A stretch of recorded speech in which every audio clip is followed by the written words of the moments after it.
नमस्कार दोस्तों, स्वागत है आपका स्टडी फॉर सिविल सर्विसेज में। यदि स्टडी फॉर सिविल सर्विसेज के छात्र हैं तो ये वाला टेलीग्राम जरूर ज्वाइन करके रखिए। यूट्यूब चैनल में हमारे साथ है तो भी ये वाला टेलीग्राम ज्वाइन करना बहुत ज्यादा जरूरी है। सारे नोटिफिकेशन, सारे अपडेट, सारे मोस्ट इंपोर्टेंट पिक्स, सारा रिवीजन सब कुछ यहाँ पे बताया जाता है। टेस्ट को ध्यान से अटेम्प्ट करिए और बताइए कितना स्कोर आपने किया है, कितने सही किए हैं टोटल क्वेश्चन में से। सभी लोग अपना अपना स्कोर जरूर कमेंट करिए। देखिए ये हमारा एससीएस डेली क्विज चैनल है, इसमें डेली क्विज होती है बिल्कुल फ्री में, इसको जरूर ज्वाइन कर लीजिएगा। ये हमारा इंस्टाग्राम का पेज है, इसको जरूर फॉलो कर लीजिएगा। स्टडी फॉर सिविल .सर्विसेज करके अगर आप इंस्टाग्राम में सर्च करेंगे तो आपको मिल जाएगा। वीडियो को डिस्क्रिप्शन में इसकी लिंक दी हुई। इसमें आप स्टोरी सेक्शन जरूर देखते रहा करिए, प्लस इसमें हाईलाइट्स आते रहते हैं और प्लस पोस्ट आती रहती है, इनको जरूर फॉलो करते रहिए। नमस्कार दोस्तों, आप सभी का स्वागत है स्टडी फॉर एग्जाम में। दोस्तों, आज से हम करंट अफेयर की एक सीरीज शुरू कर रहे हैं जिसका यह पहला वीडियो है। इसमें हम लोग जुलाई 2021 से लेकर दिसंबर 2021 तक के टॉप मोस्ट करंट अफेयर को कवर करेंगे, जो आपके आगामी एग्जाम, शिक्षक भर्ती, यूपी SSC लेखपाल, वीडियो री एग्जाम सहित बहुत से एग्जाम को जो है कवर करेगी। तो आइए देखते हैं आज का पहला प्रश्न लो। यहाँ पे दो कथन दिया गया है, इसमें आपको बताना है कौन सा कथन सही है। इसके लिए 4 विकल्प दिया गया है। पहला कथन है, यूनेस्को द्वारा गुजरात के धोलावीरा को विश्व धरोहर स्थल घोषित किया गया है।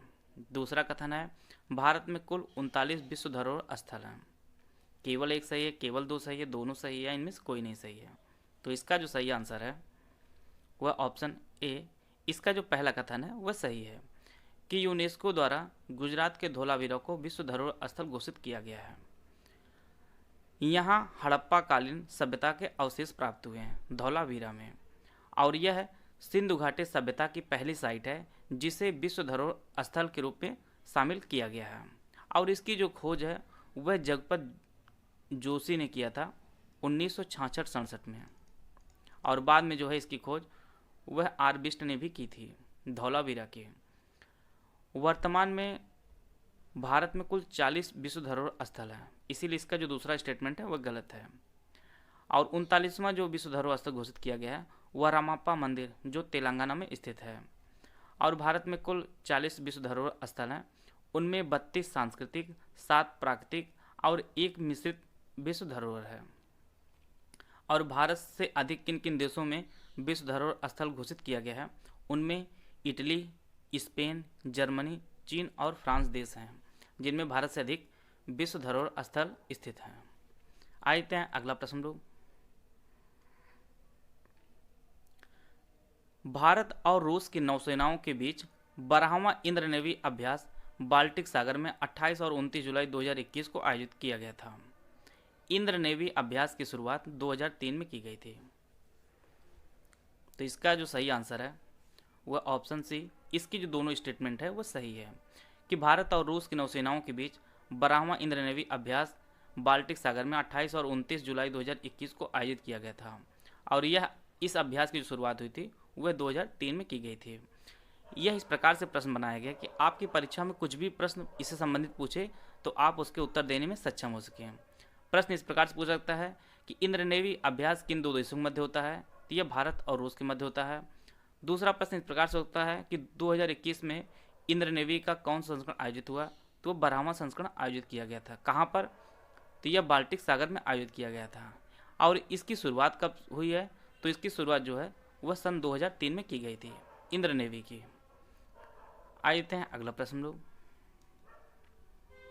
भारतीय नौसेना का जहाज तलवार बहुराष्ट्रीय समुद्री अभ्यास कटलैस एक्सप्रेस 2021 का हिस्सा जो है बना। दूसरा स्टेटमेंट है, यह अभ्यास केनिया में 26 जुलाई 2021 से लेकर 6 अगस्त 2021 तक चला।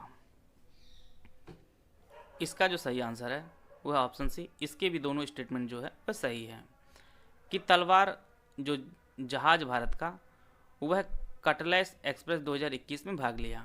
और यह अभ्यास केनिया में 26 जुलाई 2021 से लेकर 6 अगस्त 2021 तक चला। और इसका जो मकसद है वह पश्चिमी हिंद महासागर में गैर कानूनी समुद्री गतिविधियों में निपटाना जो है, यह इसका प्रमुख उद्देश्य था। इसका जो ऑप्शन सी है वह सही है। आते हैं अगला प्रश्न लोग।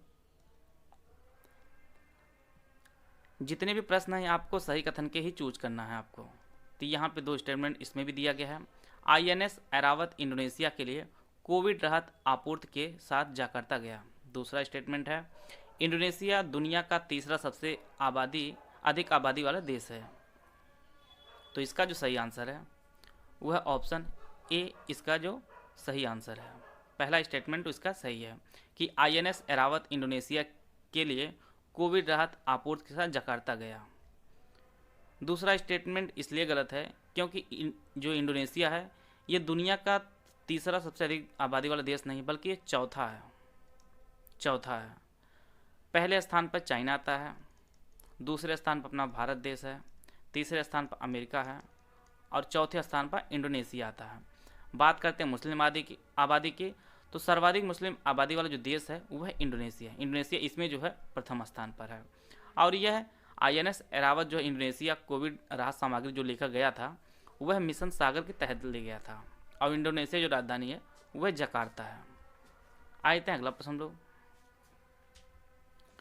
रक्षा अनुसंधान एवं विकास संगठन ने ओडिशा के चांदीपुर से नई पीढ़ी की आकाश NG मिसाइल का सफल परीक्षण किया। दूसरा स्टेटमेंट है DRDO की स्थापना 1962 में हुई थी। इसके लिए 4 ऑप्शन दिया गया, आप लोग ऑप्शन पढ़ लीजिए। इसका जो सही आंसर है वो ऑप्शन ए, इसका जो पहला स्टेटमेंट है वह सही है कि DRDO ने ओडिशा के चांदीपुर से नई पीढ़ी की आकाश मिसाइल का परीक्षण किया है और यह परीक्षण आपका 23 जुलाई 2021 को किया गया था। और यह मिसाइल हर प्रकार के मौसम में कार्य कर सकती है, अर्थात आंधी तूफान का इसे कोई भी चीज़ प्रभावित नहीं होगा। दूसरा स्टेटमेंट इसलिए गलत है क्योंकि DRDO जो स्थापना हुई थी वह 1962 में न होकर वह 1958 में इसकी स्थापना हुई थी और इसका वर्तमान में जो मुख्यालय है वह नई दिल्ली में है। नई दिल्ली में DRDO का मुख्यालय है और वर्तमान में इसके जो अध्यक्ष हैं वह G सतीश रेड्डी जी हैं। G सतीश रेड्डी जी हैं। इसका जो ऑप्शन ए है वह सही है। आते हैं अगला प्रश्न लो। टोक्यो ओलंपिक 2020 में भारोत्तोलन स्पर्धा में मीराबाई चानू ने रजत पदक जीता। दूसरा स्टेटमेंट है मीराबाई चानू मणिपुर की रहने वाली हैं।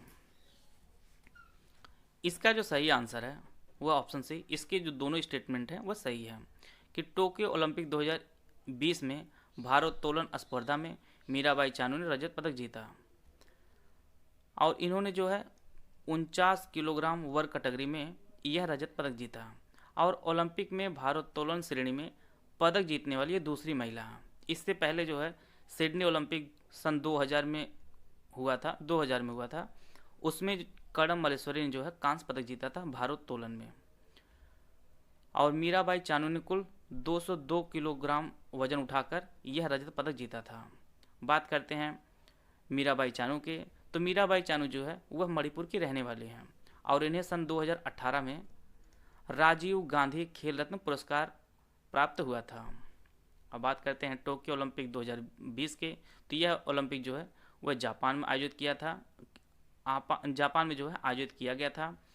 इसमें जो है USA सबसे टॉप पर रहता है, दूसरे स्थान पर चाइना आता है और भारत ने कुल इसमें 7 पदक जीते थे, जिनमें 1 पदक स्वर्ण था और 2 आपका रजत था और 4 कांस्य पदक भारत ने जीता है। आप लोग कमेंट बॉक्स में बताइए कि स्वर्ण पदक जो 1 जीता गया भारत के द्वारा वह किसने जीता है। कमेंट बॉक्स में इसका उत्तर दीजिएगा आप लोग। आइए देखते हैं अगला प्रश्न लोग। वाराणसी में international cooperation and convention centre Rudras का लोकार्पण नरेंद्र मोदी ने किया है। इसकी नींव 2015 में रखी गई थी। ऑप्शन आप लोग पढ़ लीजिए। इसका जो सही आंसर है वह ऑप्शन सी, इसके दोनों स्टेटमेंट हैं वह सही है। वाराणसी में international cooperation and convention centre Rudras का लोकार्पण जो है वह नरेंद्र मोदी ने किया है। इसका दूसरा स्टेटमेंट भी सही है कि जिसकी नींव 2015 में रखी गई थी और यह जो है जापान की एजेंसी की सपोर्ट से यह बनाया गया है रुद्राज सेंटर को। इसका जो ऑप्शन सी है वह सही है। GI प्रमाणित भालिया किस्म के गेहूं की पहली खेप गुजरात से केन्या और श्रीलंका को निर्यात की गई। दूसरा कथन है गेहूं की भालिया किस्म को जुलाई 2011 में GI प्रमाणन प्राप्त हुआ था। ऑप्शन आप लोग पढ़ लीजिए। इसका जो सही आंसर है वो ऑप्शन सी, पहला और दूसरा दोनों स्टेटमेंट जो है वह सही है।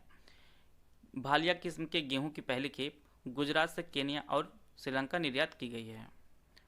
इस गेहूं की जो विशेषता है, इसमें जो है प्रोटीन पाया जाता है, प्रोटीन जो है वह अधिक मात्रा में पाया जाता है, और यह गेहूं जो है मीठा होता है।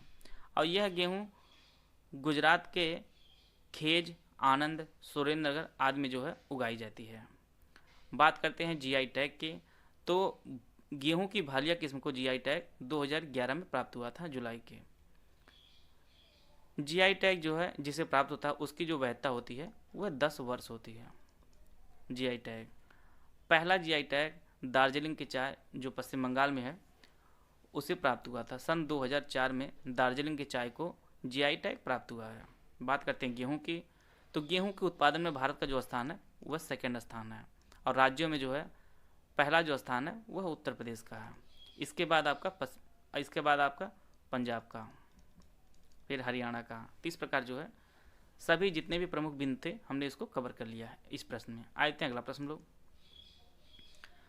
भारतीय गणितज्ञ प्रोफेसर नीना गुप्ता को विकासशील देशों को युवा गणितज्ञों का DST, ICTP, IMU रामानुजन पुरस्कार मिला है। दूसरा कथन है, यह पुरस्कार पहली बार 2008 में प्रदान किया गया था। इसका जो सही आंसर है वह ऑप्शन ए, इसका जो पहला ऑप्शन है वह सिर्फ सही है। पहला जो कथन है कि नीना गुप्ता को रामानुजन पुरस्कार मिला है। दूसरा स्टेटमेंट इसलिए गलत है क्योंकि यह पुरस्कार पहली बार 2005 में दिया गया था। बात करते हैं नीना गुप्ता की, तो नीना गुप्ता जो है यह पुरस्कार प्राप्त करने वाली तीसरी महिला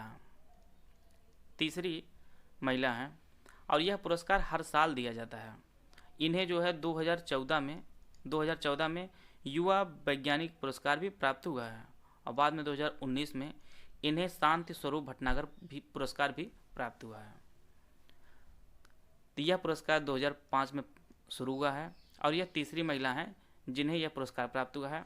और नीना गुप्ता को जो है 2014 में युवा वैज्ञानिक पुरस्कार भी प्राप्त हुआ है, और 2019 में शांति स्वरूप भटनागर पुरस्कार भी प्राप्त हुआ है। आते हैं अगला प्रश्न लोग। प्रधानमंत्री नरेंद्र मोदी को भूटान के सर्वोच्च नागरिक पुरस्कार order of the Druk Gyalpo से सम्मानित किया गया है। दूसरा कथन है, पहली बार 2008 में यह पुरस्कार प्रदान किया गया था। तो इसका जो सही आंसर है वह ऑप्शन सी, इसके जो दोनों कथन है वह सही है कि प्रधानमंत्री नरेंद्र मोदी को भूटान के नरेश वांगचुक ने जो है सर्वोच्च नागरिक पुरस्कार order of the Druk Gyalpo से सम्मानित किया है, और यह पुरस्कार 2008 से प्रदान किया जा रहा है। इसकी जो PDF मैं अपने Telegram group study for exam में शेयर करूंगा, आप लोग उसे लेकर इसका रिवीजन कर लीजिएगा। आते हैं अगला प्रश्न लोग। विश्व चैंपियनशिप 2021 में बैडमिंटन में किदाम्बी श्रीकांत ने रजत पदक जीता है। दूसरा कथन है, BWF वर्ल्ड चैंपियनशिप 2021 स्पेन में आयोजित हुआ है। ऑप्शन आप लोग पढ़ लीजिए। इसका जो सही आंसर है वह ऑप्शन सी, इसके जो दोनों कथन है वह सही है। BWF वर्ल्ड चैंपियनशिप 2021 में किदाम्बी श्रीकांत ने रजत पदक जीता है, और यह जीतने वाले पहले भारतीय हैं। और यह जो प्रतिस्पर्धा हो रही है BWF वर्ल्ड चैंपियनशिप 2021, यह स्पेन में आयोजित हो रही है। तो इसके जो दोनों स्टेटमेंट हैं वह सही हैं, और यह प्रतिस्पर्धा जो है यह 12 से 19 दिसंबर 2021 में आयोजित की गई थी, के बीच जो है आयोजित की गई थी, 12 से 19 दिसंबर 2021 में। आते हैं अगला प्रश्न लोग। प्रधानमंत्री ने उत्तर प्रदेश के शाहजहांपुर में गंगा एक्सप्रेसवे की आधारशिला रखी है। दूसरा कथन है, यह जो एक्सप्रेसवे है यह मेरठ, हापुड़, बुलंदशहर, अमरोहा, संभल, बदायूं, शाहजहांपुर, हरदोई, उन्नाव, रायबरेली, प्रतापगढ़ और प्रयागराज से होकर गुजरेगा। इसका जो सही आंसर है वह ऑप्शन सी, इसके जो दोनों कथन है वह सही है। प्रधानमंत्री नरेंद्र मोदी ने गंगा एक्सप्रेसवे की जो आधारशिला है वह शाहजहांपुर में रखी है, और यह एक्सप्रेसवे कुल 594 किलोमीटर का यह लंबा है। इसकी जो लंबाई है वह कुल 594 किलोमीटर है, और जो लागत अनुमानित है वह 36,200 करोड़ रुपए से अधिक इसकी लागत आएगी, 36,200 करोड़ रुपए। और यह एक्सप्रेसवे आपके मेरठ, हापुड़, बुलंदशहर, अमरोहा, संभल, बदायूं, शाहजहांपुर, हरदोई, उन्नाव, रायबरेली, प्रतापगढ़ और प्रयागराज से होकर गुजरेगा। आते हैं अगला प्रश्न लोग। यूके के रॉयल गोल्ड मेडल 2022 से प्रसिद्ध वास्तुकार श्री बालकृष्ण दोषी सम्मानित किए गए। इन्हें 2019 में प्रिज्जर पुरस्कार मिला था। ऑप्शन आप लोग पढ़ लीजिए। इसका जो सही आंसर है वो ऑप्शन ए, केवल एक, जो पहला कथन है यह सही है कि यूके के रॉयल गोल्ड मेडल 2022 से श्री बालकृष्ण दोषी को सम्मानित किया गया है। दूसरा स्टेटमेंट इसलिए गलत है क्योंकि प्रिज्जर पुरस्कार इन्हें 2019 में ना मिलकर यह 2018 में इन्हें प्राप्त हुआ था। और बात करते हैं बालकृष्ण दोषी की, तो इनका जो जन्म हुआ था वह महाराष्ट्र में हुआ था, बालकृष्ण दोषी का। और यह पुरस्कार जो यूके के रॉयल गोल्ड मेडल पुरस्कार है यह 1848 से दिया जा रहा है। आइए देते हैं अगला प्रश्न लोग। कोविड टीके की दूसरी पूर्ण खुराक देने वाला पहला राज्य हिमाचल प्रदेश बना है। दूसरा स्टेटमेंट है राजनाथ सिंह ने कानपुर में ब्रह्मोस मिसाइल निर्माण की इकाई का उद्घाटन किया है। इसका जो सही आंसर है वह ऑप्शन ए, इसका जो पहला स्टेटमेंट है वह सही है कि कोविड टीके की दूसरी पूर्ण खुराक देने वाला पहला राज्य जो बना है वह हिमाचल प्रदेश बना है। दूसरा स्टेटमेंट इसलिए गलत है क्योंकि राजनाथ सिंह ने जो है ब्रह्मोस मिसाइल निर्माण की इकाई का जो उद्घाटन किया है वो कानपुर में नहीं किया है, बल्कि उन्होंने जो है वह लखनऊ में किया है। और ब्रह्मोस मिसाइल की बात है तो ब्रह्मोस मिसाइल जो है यह भारत और रूस के संयुक्त सैन्य उपक्रम है। इसका जो पहला कथन है वह सही है। आते हैं अगला प्रश्न लोग। हाल ही में प्रधानमंत्री नरेंद्र मोदी ने एम्स का उद्घाटन गोरखपुर में किया है। दूसरा कथन है 21वें भारत रूस वार्षिक शिखर सम्मेलन 6 दिसंबर 2021 को नई दिल्ली में हुआ है। ऑप्शन आप लोग पढ़ लीजिए। इसका जो सही आंसर है वो ऑप्शन सी, इसके जो दोनों कथन है वह सही है। प्रधानमंत्री नरेंद्र मोदी ने एम्स का जो उद्घाटन है वह गोरखपुर में किया है। इसकी आधारशिला भी प्रधानमंत्री नरेंद्र मोदी ने की थी और यह आधारशिला 2016 में रखी गई थी। और यह जो है कुल 300 बेड की क्षमता वाला यह एम्स बना हुआ है। अगला स्टेटमेंट है 21वें भारत रूस वार्षिक शिखर सम्मेलन जो हुआ है 6 अगस्त 2021 को यह नई दिल्ली में आयोजित हुआ है। और यह जो है भारत और रूस के मध्य 2+2 मंत्री स्तरीय जो है संवाद हुआ है। जैसा कि आप लोग जानते हैं 2+2 मतलब विदेश मंत्री और रक्षा मंत्री जो है आते हैं और भारत के जो है विदेश मंत्री और रक्षा मंत्री जो है आपस में बात करते हैं 2+2 वार्ता में। आप लोग कमेंट बॉक्स बताइए कि भारत ने कितने देशों के मध्य 2+2 की वार्ता की है। आते हैं अगला प्रश्न लोग। प्रधानमंत्री ने कानपुर मेट्रो रेल परियोजना का उद्घाटन किया है। अगला कथन है कानपुर IIT से मोती झील तक 9 किलोमीटर के बीच 9 स्टेशन हैं। तो इसका जो सही आंसर है वो ऑप्शन सी, दोनों जो कथन है वह सही है कि प्रधानमंत्री नरेंद्र मोदी ने कानपुर मेट्रो रेल का उद्घाटन किया है और इसकी जो आधारशिला है वह 2019 में रखी गई थी। और बात करते हैं इसके बजट की, तो इसका जो कुल बजट है वह 11,000 करोड़ रुपए इसका जो बजट है, इससे अधिक का बजट है 11,000 करोड़ रुपए। और कानपुर मेट्रो जो है यह कुल 9 स्टेशन बना इसके कानपुर मेट्रो में और इसकी जो कुल दूरी है वह अभी 9 किलोमीटर है। इसके जो दोनों स्टेटमेंट हैं वह सही है। आते हैं अगला प्रश्न हम लोग। विजय हजारे ट्रॉफी 2021 फाइनल में हिमाचल प्रदेश ने तमिलनाडु को हराया। अगला कथन है हिमाचल प्रदेश ने पहली बार विजय हजारे ट्रॉफी जीती है। ऑप्शन आप लोग पढ़ लीजिए। इसका जो सही आंसर है वो ऑप्शन सी, दोनों।